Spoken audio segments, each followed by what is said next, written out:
Welcome, everyone, to Around the ACL. Michelle Thompson here with Trey Ryder and Anthony Ione. And we are getting ready for the second Open of the season. That's going to be in Des Moines, Iowa. So we'll dig into who's going to be attending that. We've got some top 10 from Open number 1 to go through. We're going to finish our recap of the draft and then talk about some rookies.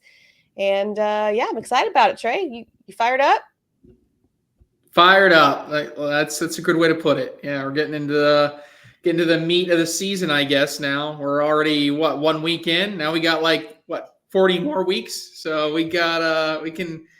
It's nice this year. I think the timing and the ability to have all of these different events as pro events now is kind of a refreshing change. It allows us to kind of build upon it and actually start telling some year-long storylines. We don't have to wait and say, well, let's wait and see how they do in the pro field, right? This is an opportunity for people to get pro points, pro payouts, and get themselves ranked. So we'll see if Devin Harbaugh just comes out and wins the first 2 events, and then he can be done for his open season until the signatures start later this year.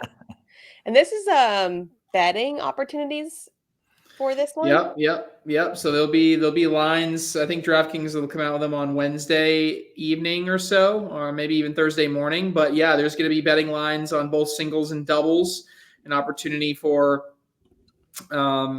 people to start betting on these open events across the entire season. It's no more just the events towards the end of the year. This has implications starting right now. So it'd be interesting to see how that plays out and how people, pay attention to some of these open events with lines now available.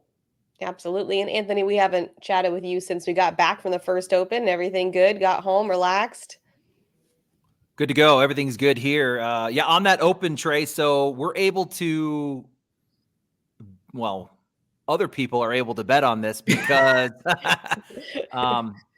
just to make it clear, these are pro/elite only events now in the Open. So that opens up the betting lines. And just to be clear, it's I guess, how does it lay out? How many spots go to pros, and then elites are able to work their way in and fill those based on a previous event? Yeah, so all Opens, so these are all the events that lead up to April between now and the end of March are Opens that any pro and any elite player can freely sign up for. So they can just sign up and register and compete.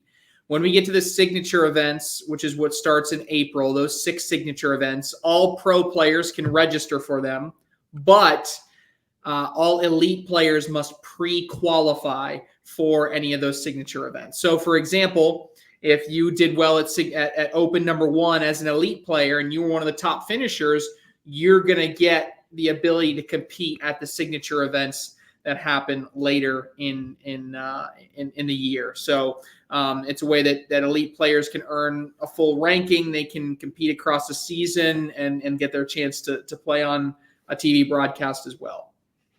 Yeah, I think that's important to note because obviously in the past we have seen the fields with a mix of pros and amateurs. So I think now it'll be a little bit more clear. We're getting, like you were saying, dedicated pro partners. We see a lot of mix-up, people having some fun out in the Opens, but I think we're going to get better looks coming out of these Opens because it's a pro-only event. When we're talking, pro ranks, power rankings, all those good things are going to feed into that. I agree. Yeah, I totally agree. Well, let's get into it. You talked about dedicated pro partners. When I took a glance at the list for Des Moines, that's what I saw. I don't see a lot of the switch ups, like you said, Anthony. And so that's going to be interesting. And some partners we didn't necessarily get to see in Open number 1. So that will be in Des Moines, Iowa this weekend. Looking forward to a normal Open versus a fast-tracked Open or whatever you want to call it, Open number 1, whatever that was. There should be a lot more sleep involved in this one, I'm hoping. But it should be a good time. And a slightly smaller field, but when I was looking at it, a really strong field. What are your thoughts, Trey?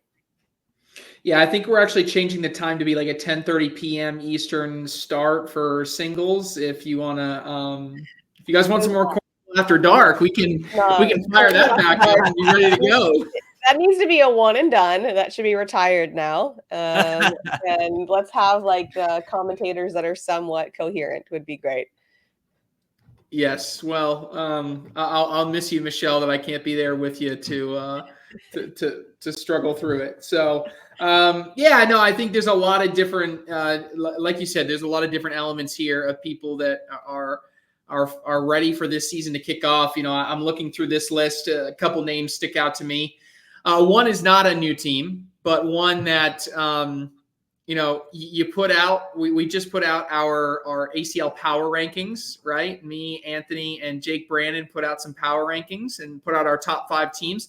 None of us had one team in there that you could argue should be there and always is going to contend to be there, and probably was a little bitter that they weren't there. That's Justin Burton Jr. and Logan Chamberlain. I see them on this list. I think this is a team that any given time we know has the ability to win at a high level. I would say, though, we saw a little bit of a drop-off from them from last year. 2 years ago, they were like this phenom team. Justin Burton Jr. took the world by storm. Now they have an opportunity to come in and really come back and emerge themselves as that top-tier team again and get a pro title to kick off this season. They've always done well at the open level, and now they'll continue to try that here. I didn't really get a really good peek. I believe that they were there and were playing together, but I didn't get a good peek at Fisher Hamilton and Landon Crabtree just yet. That's a team that I'm interested to see how that dynamic works and how they work together as a team, because and I'm really excited to see what Fisher Hamilton has this year. I think he is one of the biggest wild cards of the entire pro roster. Fisher Hamilton, 2 years ago, as a rookie, was someone that was winning pro singles events, arguably one of the best players in the building.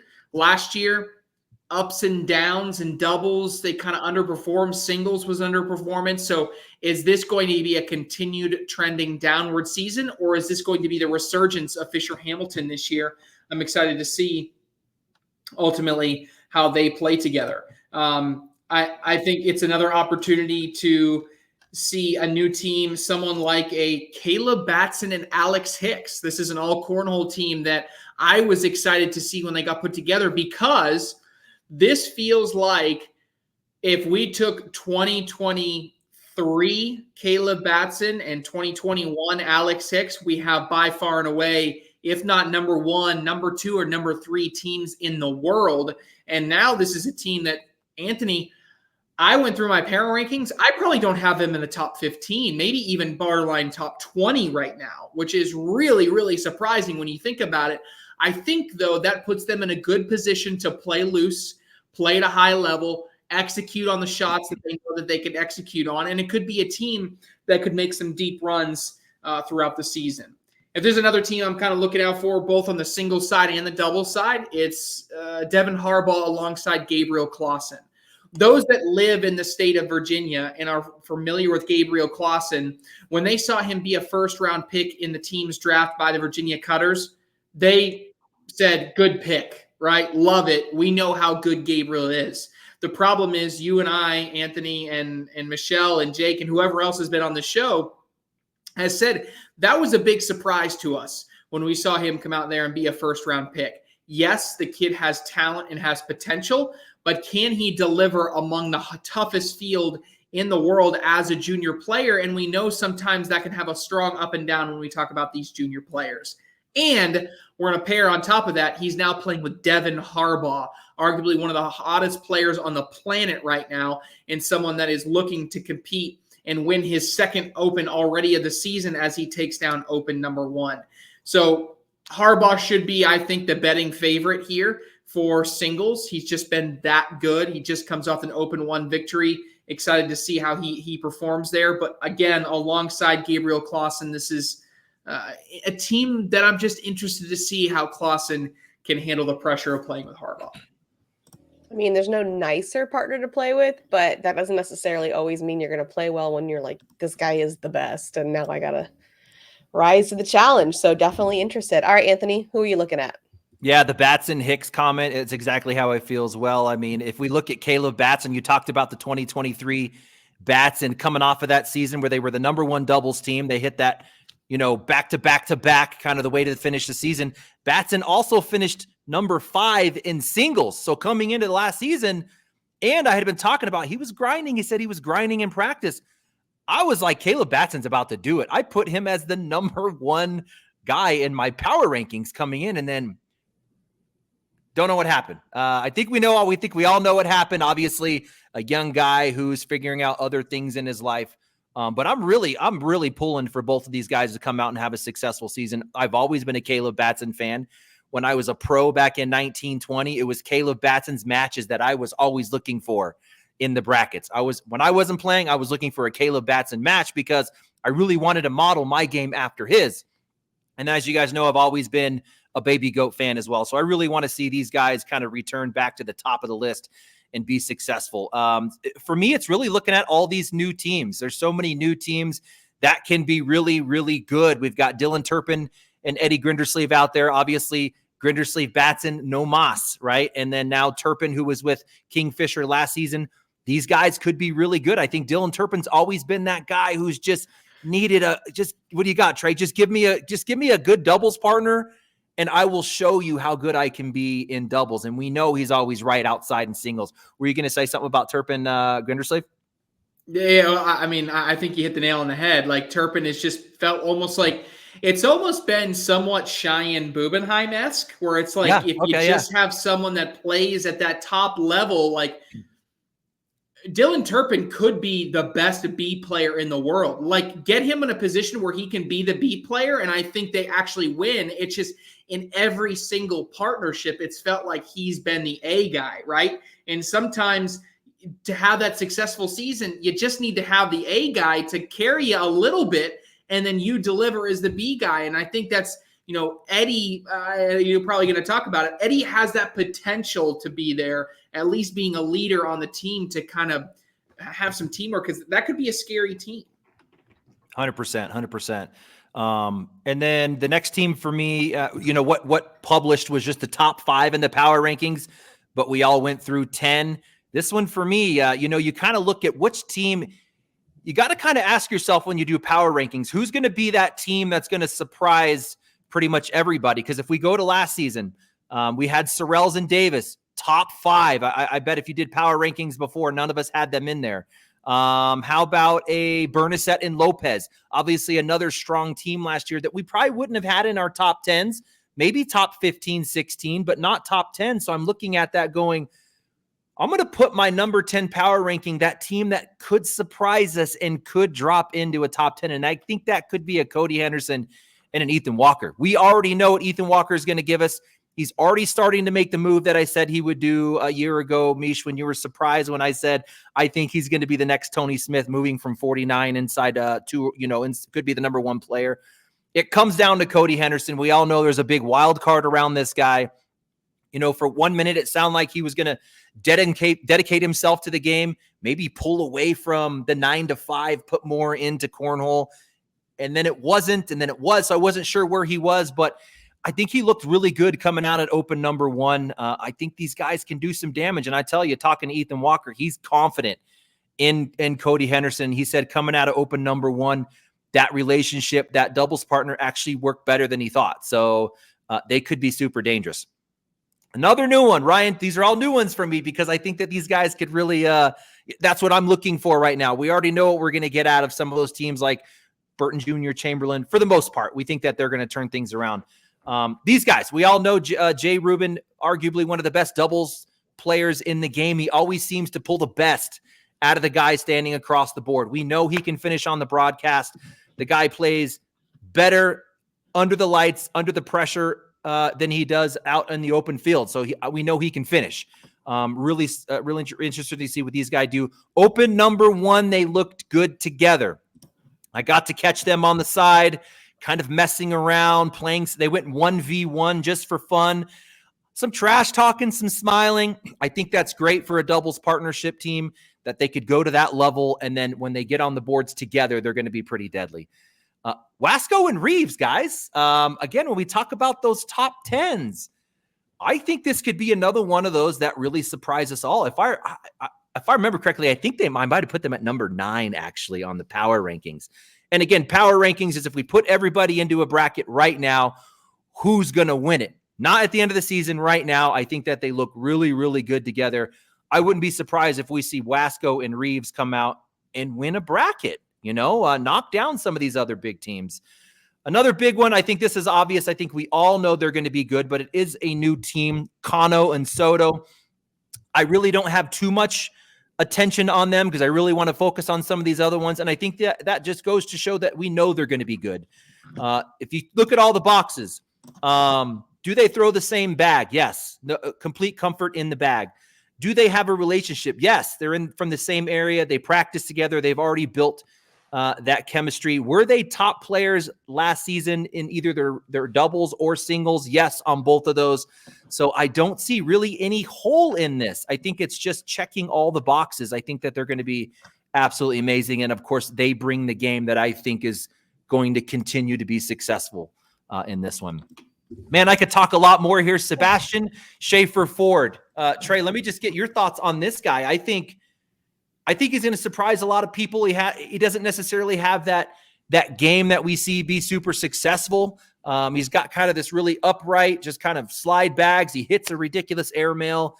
He might have a couple little small things in his bag, but I think he'll be super successful without that game that we know kills it. What are your thoughts on this guy? Yeah, this is a wild card. I think Sebastian Schaefer-Ford's been around for a few years, and I know, years ago he was a really top player, and then I think he either took some time off or went away and kind of changed his mentality, changed his game, changed his approach. And so, yeah, I don't know. I consider him very much a wild card as well. Someone that could come in, he could be a rookie of the year type of candidate, could be someone that flies under the radar. If you remember, he teamed up with Cole Brewer, and they almost took down an Open at the end of last season. So we know he's got the talent there. It's just going to be about whether that consistency is there. But we do know he at least has the legs in order to get through the end of a tournament, which is not the true for a lot of the rookies that we've already seen. It's only true for a select group right now. So at least he's got to be in that top tier conversation, at least in the top 20%, maybe in top 10% of rookies. Yeah, we were at Open number 1, and I kind of looked across the room, and I was like, oh, Sebastian's here. I hadn't seen him the whole weekend. You just see this super tall guy with the cowboy hat on, and then I take a closer look, and then I see Ty Thompson takes 2 steps down off the bleachers. And I was like, oh, nope, that's not Sebastian, but that's Ty Thompson on the second step of the bleachers. Oh, man. That was crazy. Meesh, I know we got to move on. Just a couple to mention. Got my eyes on Cash and Mason. I think they killed it at Open number 1. These kids can go in and completely blow up brackets and ruin everybody else's day. Really want to see what Colin Hodet can bring to the Open. Really had my eye on him coming out of the showcase. I don't know what to get in matches, so I really want to get a close eye on him. He's with Spencer Fabianar. They could make a run through this one. And then also Anthony Eastridge and Jaden Ellis. I know what I'm going to get out of Ellis. Eyes on Eastridge, another player that I think could be good, but I just need to get a closer look. Yep, all good teams to look out for. Speaking of pro partners, I had a couple that popped up over the week. I saw Tommy Sliker and Chad Hunt announce their partnership, and Pedro Zazueta Jr. and Ty Lopez. The Zazueta brothers no more. We see some siblings come together, some apart. So interesting to see how that's going to play out. No surprises there. Arizona, it makes sense, but yeah. All right, let's get into the top 10 from Open number 1. We'll pop it up here. The first one is going to be DLE with a backside airmail. Let's see it. Yeah, DLE, women's singles world champion, and I saw she is playing with Josiah Araguin. The first time I got to see Josiah in a really tough regional again to start this season. He made it all the way to the king seat, finished better than a number of different players in this Rock Hill regional. Araguin and DLE going to be a tough team to beat in doubles this year. I like it. Number 9, Gabriel Clausen. We talked about him. He's going to have a sneaky collect. That is sneaky. Ooh, that was a reverse cut, right? That was opposite side, wasn't it? It was. I like that this guy was able to finish on the broadcast court too. Players out there, we are taking a close look when you get deep into these brackets and you get on that broadcast court. that's what's going to be the difference between being good and great. You have to be able to finish, and he performed super well under the pressure. Levi Haddock with the bar soap. Also impressive from open number 1. Very much. Boom. Bar soaps are always fun. They're always fun. All right, we got Alex Rawls with an airmail drag. Lots of bags around the hole. That's crazy. To just grab yours and none of the other ones? Crazy. My favorite, the best feeling as a cornhole player is when you hit a shot and your opponent just looks at you. It's just the best shot you could ask for. Agreed. All right, we talked about Jaden Ellis. Let's bring him up. He's going to have a backside airmail here. There it is. That's gross. That gross. AAR bag that's not his is like hanging and doesn't go. It's crazy. Less cool when you're down 10-1. Sorry, less cool when you're down. Did I say 10-1? All right, you had to go for it anyway. Less cool. Let's see. Still, though, one thing, Jaden Ellis is that follow-through step player, not able to use the follow-through step this year. The one thing that I was always worried about, there's actually 2 shots. Anytime you got to change technique, a lot of people are worried about push. I'm actually more worried about airmail when you start changing technique. I think it's the most precise shot, and so it's good to see Ellis be able to have that control on the airmail still. Yeah, that's true. All right, Jace Webb with back-to-back airmail drags. There's one. Look at it. Let's go. I love when the kids get fired up. And there's the other. Just working on them. All right, number 4, Miranda Coy with a 2-bag collect. Oh, I remember this one. That was a great shot. Yeah. That was I remember that one. I was like, "Ooh, wow!" I didn't see that coming. Right? I was like, "Okay, she's gonna get 2 of them and get kicked off to the side." I didn't see everything going. Absolutely. Brady Foster is going to have an and 1 here. Brady Anthony Foster. Don't like this one. Anthony doesn't like it. If you're down 12-1, he doesn't want to watch it. Yeah, forget it. It means nothing. Nobody cares. Bryce Forbes, who was all over the court. Bar soap knocks it off the back. And our number 1's Ricky Jernigan, a senior. Oh, yeah. An and 1. There it is. Bang. Okay, that was 2-2 and an and 1 by a senior. Anthony's That's what I'm talking about. That one. That's what I'm talking about. Here we go. All right. So awesome job, everybody, at open number 1. Yeah, one thing I want to add for news around League 2 that I didn't see on here, Michelle, because I didn't tell you ahead of time. But ACL College had its first ever national meet held at Oklahoma State University this past weekend. Not a whole lot of surprise, but Winthrop did take down the first collegiate meet of the season, so they traveled out to Oklahoma State. Winthrop finished first. Oklahoma State was second. But Winthrop really stole the show. They took the top 4 in singles. They took the top 2 in doubles, and they won the teams event. So they are primed and ready to go. It was Gavin Hammond, Spencer Fabianar, Dallin Logan. Yep, Dallin was out there. So it was, and Jacob Harrison was the last one. So they were pretty dominant. But first collegiate meet is in the books. Builds from here, baby steps, but it's cool to see the coached Winthrop kids making their first big travel of the year and getting a W in the process. Very cool. I like it. All right, we got into our draft recap last week. We have the other 8 teams, and I'll pass it on to you, Trey.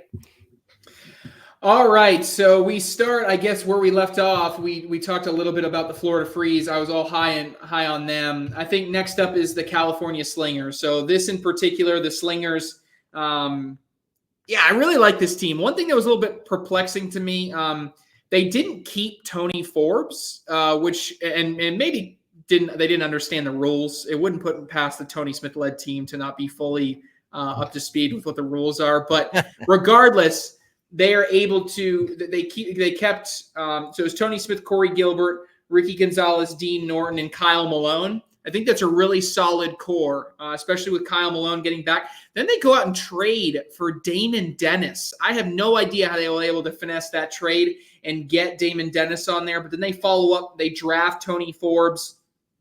Rounding out, they get Zach Akins, Devin Keene, Brandon Martinez, Andy Phillips, and Peter Sesweda Jr.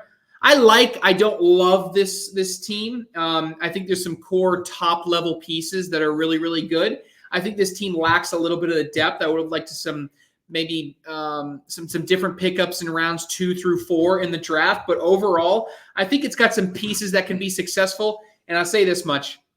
I don't really think it cares what I think about the Slingers because I could not peg them for anything last year, and they won the team's world championship. And they did, yeah. So the good news is it doesn't matter anything of what I say about the Slingers.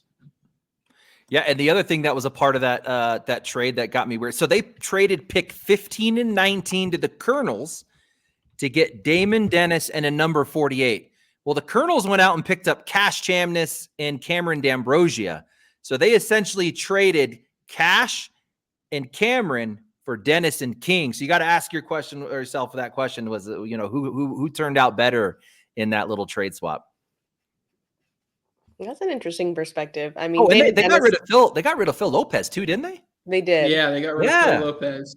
So yeah, I mean, let me actually look at the trade here. So the Slingers trade. So they traded Phil Lopez. The Slingers traded Phil Lopez for the Aviator picks 15 and 29. So that would have been.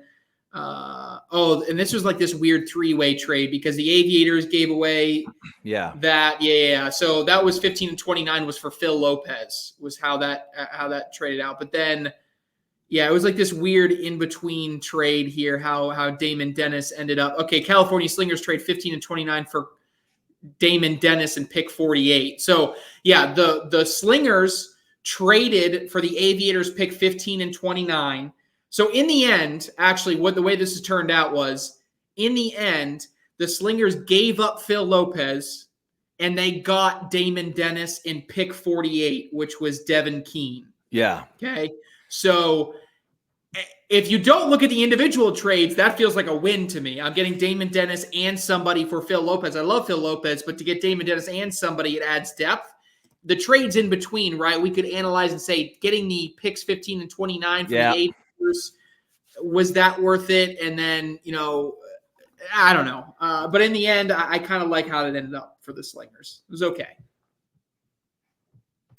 Next up is the Colorado Timber. So this one is a team that was light on what they brought back. As far as what they were able to bring back, they had some attrition in the offseason there, but it's Adam Hissner, Ryan Trader, and Caleb Madenka, and then Connie Altice. Then they go out and get Jacob Foreman, Malin De La Cruz Gigante, which is formerly Maya Cup, Austin Slowbaum, Tony Mayball, Julius Reyes Jr., Juice, as they're calling him, Jay Rubin, and Jason Frady. So, yeah, I mean, again, I think this is a team that lacks depth. I don't love the Timbers roster as it is. I think they traded a lot to getting Jay Rubin.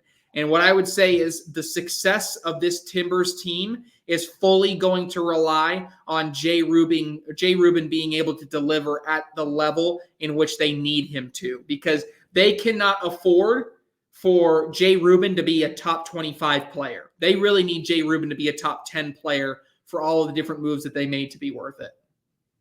Yeah, this one was kind of a big part of a big confusing trade. Obviously, everything for the Timber was trying to go out and get Rubin at number 1, get him on the squad alongside Ryan Trader. And really, if you break it out, there was a lot that went on, but they had to trade away Caden Allen in their 7th pick and their 19th pick to get Jay Rubin and Austin Slowbaum. Well, who went in the 19th pick was Alex Hicks. So you traded Caden Allen and essentially Alex Hicks for Rubin and Slowbaum. So you got to ask yourself again, was that a good move? The thing I do like about Jay Rubin, though, and if you look at this roster and why I like this roster, is you got to ask yourself, who's going to go out there and work the singles? I think the singles is going to be where there's two approaches to it. You can't hide lack of talent in a crew cup or a doubles, a singles. So you either sacrifice your worst guy and you say, all right, we're just going to take that as a loss. Or your one guy, your one good player can go out there and get you a point instead of having to use 2 good players in doubles to get you the same 1 point. So, I mean, they're strong, right? You could put Hissner in singles, Trader in singles. Jay Rubin can be strong in singles or doubles. We interviewed him on the draft, and he said, you know what? Ultimately, I'd like to end up in the doubles format with someone that I could maybe, kind of bring up, groom a little bit, and make them into a great doubles partner alongside of me. So maybe that's a Julius Reyes that rookie that's coming out of the showcase, the number 1 rookie, maybe you put him with the Jay Rubin, and they're a pretty strong doubles team going into doubles, and you can still use Hissner and Trader in singles. Yeah, and next up is the Las Vegas High Rollers. Interesting team here. So you're bringing back Tanner Halbert, Hunter Thorne, Cody Henderson, Eric Zockline, and Jordan Kamba. Definitely went with experience there as who as they brought back. Then they go out in the draft. They get Justin Duke. They get Jalen Jones, Duncan Clemmer, Miranda Coy, Emily Downer, Dalton McClem, Berkeley Pear, and Brandon Patterson is all their lineup. Look, they have experience, and I think they're leaning into that. Some interesting picks in here. I know Jalen Jones is not loving his new home. That is something that I am following. In that Jalen Jones is not happy to be on the High Rollers after being on the Mays last season. So that's going to be interesting to see how he competes on that team. Duncan Clemmer, huge wild card. That could be someone that could be a really, really good pickup. We're talking about someone that a few years ago made the Final Four of the World Championships. And when I look back through, Duncan Clemmer, guys, was the 94th pick. Duncan Clemmer, 94th pick. I thought that was a huge steal. I also thought Miranda Coy was a steal. Crazy. Look, and I get Miranda's got, some confidence that can sometimes rub people the wrong way. But at the same time, we're talking about a player, take out that she is a woman for a second, okay? Look at what her ranking is. She was the lowest ranked player, the second lowest ranked player to not be kept by a team out of anybody, okay? Insane. Was only, third, actually, now that I think about it, because I had to go through. Jeremy Frazier, Dalton McClem, and Miranda Coy are the 3 highest players that were not kept by a team. The Las Vegas High Rollers went out and got 2 of those with McClem and Coy. So, although nothing jumps out to me as being a steadfast number 1, number 2 in singles, right? I guess you're going to throw Tanner Halbert out there. The thing I like about this team, it's kind of opposite to some others. This team has really good depth. Incredible depth. It might be one of the most deep teams out there. I'm just wondering if they're going to have those singles players that are going to be able to compete and beat some of these other high-profile teams. Yeah, it makes sense. And to think about Miranda, it's all 16 teams passed. I mean, it has to go down to that, the type of personality you get from that. It doesn't work with everybody. But what's really unique is they had to go get a girl eventually. They actually picked Emily Downer in the 4th before Miranda Coy in the 5th. So there was something going on there that they weren't necessarily weighting talent as everything. There was something else going on, and it might have been relationships within the team. Yeah, and they had Kaylee Hunter that they traded away. That was another thing too. Yeah. That was a big element too. Moving over into the next one, we have the Texas Bully Baggers. This captained by Eddie Grindersleeve and AJ Sims. They bring back Caleb Batson, Dylan Turpin, Braden Wilson, and Austin Waskow. Pretty damn good as far as what they're bringing back. That is stupid. Then in the draft, they go get Jeremiah Hector, Owen Crick, John Mendoza, Deborah Odom, Linda Peralta, and Quinn Reeves. I like the Quinn Reeves pick early. I think Jeremiah Hector is sneaky. I don't love the draft, but I love the roster because of how loaded it is what they brought back. I think they took a flyer on a couple different people, right? Quinn Reeves has got to be a first-round pick level potential. I know he won an event this past year. I just need to continue to see that level of development. This team is going to be just fine regardless of what I think from the draft. I would have liked some different selections a little bit later to add some depth, but overall it's going to be a really, really difficult team. Yeah, I think my only comment on that is I think they could have waited a little bit longer on Deborah going the 3rd round. I think she would have been available as late as the 5th round. They let go of Rosie Streaker. Again, the female piece of this whole calculus of how you're going to be working your teams and your rosters, letting a Rosie Streaker go, interesting, but they must have had a plan to go get Deborah because they went early, I think, on that one. Huge pickup at number 1, like you were saying, with Quinn Reeves. And I think the rest of the top of that list is really going to perform. I think we're going to get an improved Dylan Turpin. We know AJ Sims brings it every time. Going to come down to Batson. What are we going to get from Batson this season for the Texas Bully Baggers? Yeah, I think that's the case here. And if we look at the Pennsylvania Ringers up next, this is captained by Devin Harbaugh, Justin Burton Jr. They bring back Tubby Cobb, Gage Landis, and Elizabeth Tennyson. Really solid core bringing back. Then they add Brandon Earls. They add Tice Cobb, Kobe Costanza, Gio Mora, Ryan Windsor via trade. And then they actually just picked off waiver wires today, Dan Glagowski and Don Fay. So we just added those to the roster. So, yeah, this is a team really solid. I like the thing is they're going to have fantastic singles players, right? You're going to put Justin Burton Jr. and Devin Harbaugh maybe in singles. And then you can mix and match and kind of see what works. I think this is a team that has a potential to be really, really good or just okay. I actually high floor, high ceiling type of team, which is always what you want to see because I think they gave themselves options, right? In the end, you could pair a number one of these different players together in singles and doubles. They have versatility. They have chemistry. I think Harbaugh, as a captain this past year, was bummed that he didn't have the same team chemistry that he had the previous year, and he identified that as something that he needed to do. So how did he go and fix that?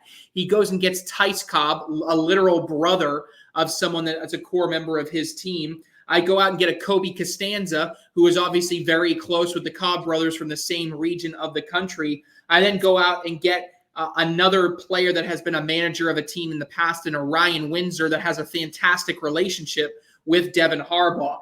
All of these moves that I see are really all brought together with the idea of putting a very cohesive team together. Yeah, the Cobb's got to step up. I really like where Ty Cobb's game is at. I assume Tubby and Tice are working just as good to improve, but those boys need to show up and really carry a lot of the weight. Tubby Cobb is a returning player. The only thing for me is, let me ask you this, Trey. So they traded pick 8 that ended up being Jackson Gore for Ryan Windsor. What do you think about essentially just looking at that as a 1-to-1, giving up Gore to get Windsor? It's a wild card. I think they got the safer end of the deal. I think you pretty well know what you're going to know from Ryan Windsor. I think his floor and ceiling is minimal, right? His floor is number 2 player in the world. His ceiling is number 30 player in the world, right? Jack Gore is a larger window, right? The odds are trending well. He's playing really well in singles. I think right now he's looking better than Windsor, right? And trending more in that top 10. But we know where the floor is for Jack Gore, and it's 105 or 101 or whatever he finished this past season. So we know what that gap is. So I think they got the safer end of the deal. There may be better upside for the Mays long term. Going into the Chicagoland Spinners, this is Mark Richards' team. Co-captain Nico Morales. They bring back Frank Verona, Zach Engelken, and Sebastian Schaefer-Ford, who is an elite player they got to keep. So that was an interesting pick there. They add Vanessa Fillingham. They also kept Dave Morse. They bring in Gary Bearpaw, Vanessa Fillingham, Ernest Cisneros, Matthew Creekiller, Jawan Smith, and Zane Krotz. So this one, I don't know. This one is really, really tough. Obviously, I think it's dependent, honestly. Are the players they brought back going to get better than they were this past season, right? I loved keeping Sebastian Schaefer-Ford. That was kind of a steal to be able to keep the elite player that became a permanent member of the roster. Then Gary Bearpaw, we know is going to be really, really solid. They end up getting Matthew Creekiller. We know the upside there. But then Jawan Smith, I love that pick. I think Jawan Smith was super underrated this past year. But does Mark Richards get back to his form? Does Nico Morales finally have some semblance of a consistent season with not all the chaos around it? Is Frank Verona going to be better than his rookie season? Can Zach Engelken and Dave Morse match their best seasons, who have had kind of up and down careers in the past? A ton of question marks, and even more so for me on who they brought back rather than who they drafted. Who they drafted, I really like.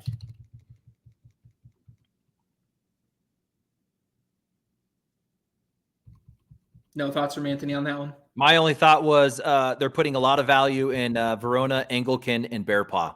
I mean, if you look at it, those guys got to play like top 20 players. If you look at some of these other rosters, you got 2 or 3 guys that could compete in the top 20. You look at this one, it's Richards kind of stands alone. Going to put a lot of weight in Verona, who I think could play that well. Anglican, who I'm seeing grind at this game, who could be that. And we don't know what to expect from Bear Paw, but does have the potential to be a top 20. Missouri Mays captains Ethan Walker and Steven Bernasset. They bring back Isidro Herrera. They bring back Vincent Frisch. And looks like they traded away some other pieces. They traded away Ryan Windsor. They draft Justin Dermody. They trade for Terry Mathis, Adrian Brunson, Austin Cameron, Chase Frieden, Jack Gore, Colin Hodette, Dia Lee, Chris Wagner, Desiree McCoy, and Dave Sutton. They picked up 3 players off the waiver wire since the conclusion of the draft. They are the largest roster. They are at their roster cap at 15 players. This is a team that has identified youth, and they are going to run with young guns. You know, when you put Ethan Walker at the helm, you also have Vincent Frisch, Adrian Brunson, Austin Cameron, Chase Frieden, Jack Gore, Colin Hodette. All of those players are a kind of the new generation of cornhole. They are following in the footsteps of their captain, Ethan Walker. They are going to be shot makers, for better or for worse. I think this is a team that is going to be the best in the world one day and the bottom of the barrel the next day. And it just doesn't – you never know what's going to show up. And if they end up with more ups at the playoff time, they may win the whole thing. If not, they're going to be out quick. Is Dave Sutton on this squad? Dave Sutton just got picked up by the Missouri Mays. You know the game has changed when Sutton goes undrafted and he's picked up on, post-draft. That's insane. That's insane. Yeah. Last one is Carolina Coasters.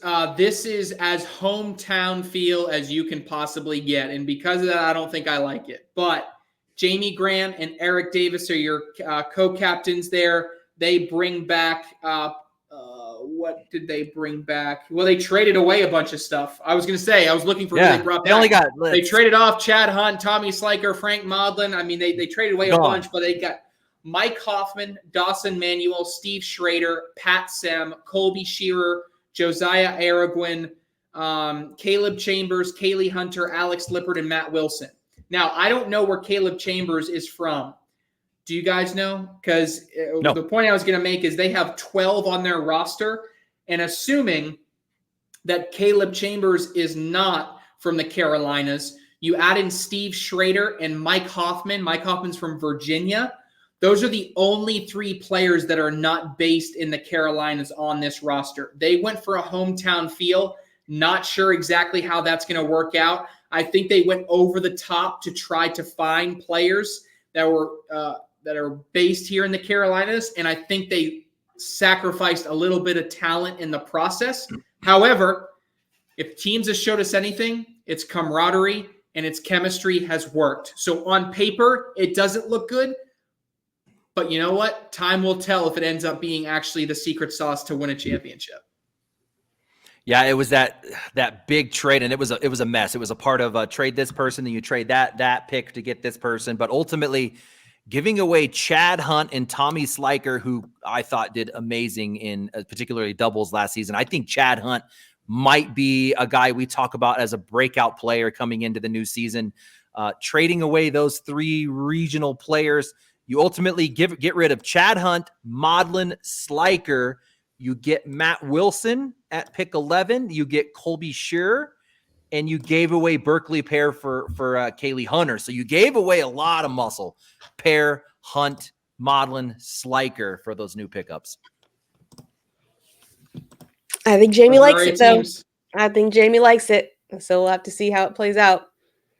All right, so I was going to just have us chat about the rookie showcase, but I thought let's make it a little more fun and kind of do an overrated, underrated, properly rated rookie edition. So I'm not picking exact rankings, but approximately. So for young Trin, top 50, do you think that's about where he'll be? Do you think it's under? Do you think it's over? What do you got, Trey? I don't know. To be honest, I don't have a ton of data, right? And I'll probably go overrated just because I know how tough this field is. I think it's going to be tough to break into that. We look at rookies to make it into the top 50 is a big accomplishment. For now, I'll go overrated. Anthony? I did catch this guy in some matches. So when I was out there, my goal was to watch as many new guys as possible, even though it killed me not to watch all of the big dog matches. I caught 2 of his games. He's got a dedicated tilt bag, which you guys know I don't like so much. I think you do sacrifice 2 or 3 points a game when you're playing a right to left. Scheibner, although he outperformed that, he figured out how to use the slick side of his bag to get rid of that kick. I'm going to go overrated on this one, and not only did I get to watch a couple matches, he didn't kill it too much in the rookie showcase. So on both fronts, I'm going to go overrated. Cash Chamness, top 20. Yeah, see, this is tough for 2 reasons. One, because he is on the junior pro tour. So as a junior, like, he doesn't get automatic bids into all of the signature events. He's going to have to qualify for each. So that makes it really tough. Let's say for a second he was on the main pro tour. I still think it's overrated, right? He's a great player. It's a great story. He's 8 years old. There's going to be some ebbs and flows to his game. There's going to be an event where he's going to be in the finals. Shoot, he may win one, ladies and gentlemen. But consistency for someone at that age is so hard to do and so hard for them to be able to absorb. I got to go overrated. Anthony? Took your words right out of my mouth. The exact same analysis. And for those not familiar, we're talking about an 8-year-old junior pro who was the 3rd best player coming out of the showcase. Super talented. Top 20 is tough, guys. Top 20 is tough, but he's going to be eventually a top 20 player. Gary Bearpaw, top 15.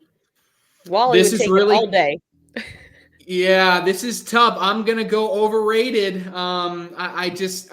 Look, I know what Anthony's going to say, so I'll let him say. I'll say this much. Before he even says it, I agree with exactly what he's going to say because I know what he's going to say. Okay, go ahead, Anthony. Overrated, guys. The best bag runner in the game, the best airmail in the game. Matt Guy finished 17th. How can I say Gary Parabol is going to finish top 15? Not going to happen. DLE top 100. I think this is properly rated. So I think she's going to be right on that cusp. I know she's a bag runner, but we saw what she did to Cameron Belvin in the finals. She won that Women's World Championships, and we look at where some of those top women are ranked from this past season. There's no reason why she can't be in that same range. I'll go properly. Anthony?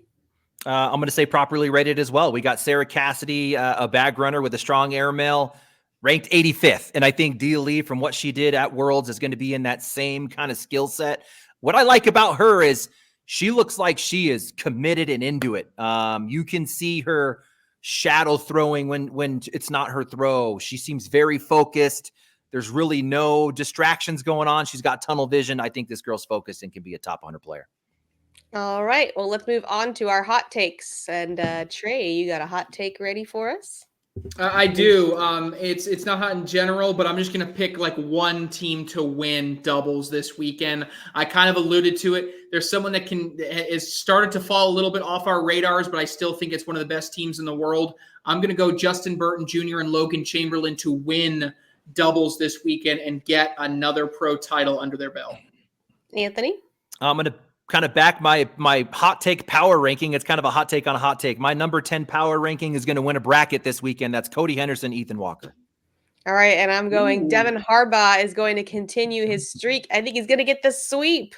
So not only take number 1, but number 2, singles and doubles. Okay. That's hot on Clausen. That's not hot on Harbaugh. Like, you're buying in on Clausen. That's true.